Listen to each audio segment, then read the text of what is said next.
Et tout ceci nous a conduit quand même à une certaine nuit du 5 janvier 1945, où à 4 heures du matin, 4 heures, 4 heures et demie, vrombissement d'avion, etc., etc. Il faisait très froid. Moi, je couchais tout habillé. Dès les premiers vrombissements,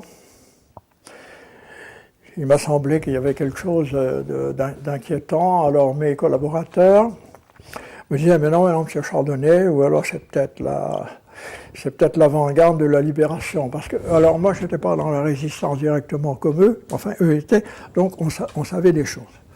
Bon, puis est arrivé, alors moi j'étais tout de suite dans l'abri. Nous avions dans la cour de l'immeuble un abri individuel mais collectif en quelque sorte, solide. Et moi je me précipite tout de suite dans l'abri.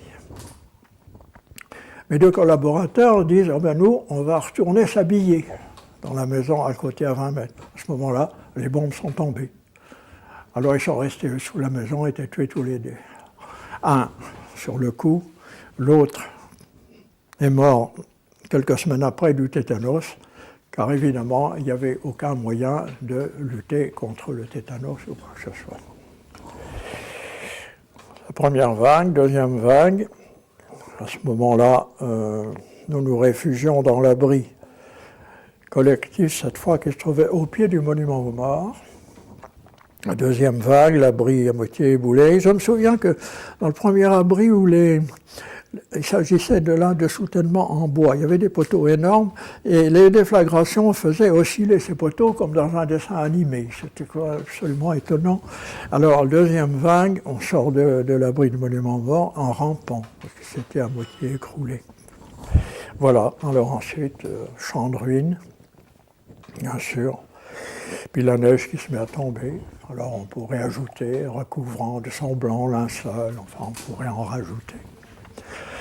Et je pars vers la mairie en me disant, après tout, j'ai un rôle à jouer là, parce que défense passive, on devait éventuellement intervenir en cas d'événement, l'événement était de taille. Alors la mairie se trouvait à ce moment-là, là sur la place qui se trouve devant le palais des congrès, là. Évidemment, ça n'était qu'un amoncellement, etc. Les détails des pointes qu'on s'enfonçait. Enfin, bref. Alors évidemment, on ne peut rien faire.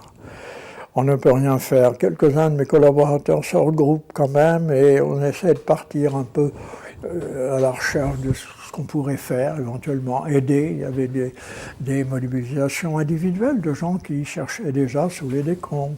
On entendait quelquefois des gens appeler.